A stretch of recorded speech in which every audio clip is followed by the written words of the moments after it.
কি হবে যদি ডক্টর দীপ্তাংশু দাসের মাস্টার ক্লাস জয়েন না করি?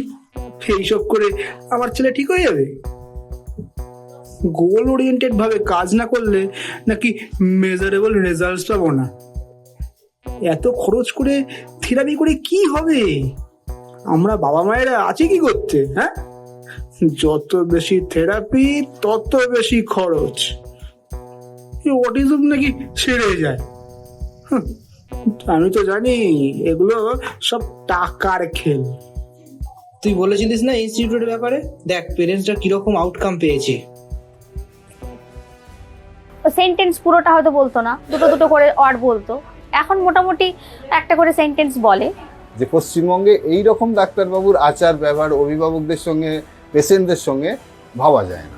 আমার ছেলেকে যেই লেভেলে নিয়ে এসেছিলাম সেই লেভেল থেকে মাত্র 3 মাস হয়েছে, যে বেনিফিটগুলো আমি পাচ্ছি আমার মনে হয় না অন্য কোনো জায়গায় এত এত তাড়াতাড়ি সেই রেজাল্ট আমি পাবো। এত পজিটিভ রেজাল্টস সত্যি সম্ভব? তাহলে কি রেজিস্ট্রেশনটা করব? কিন্তু আবার কিন্তু কিসের? তোর যদি ঠিকঠাক মনে না হয় তাহলে তো ফুল রিফান্ডের গ্যারেন্টি রয়েছে। তাহলে আমি একবার রেজিস্টারটা করেই দেখি। আপনিও কিন্তু একবার করে দেখতে পারেন।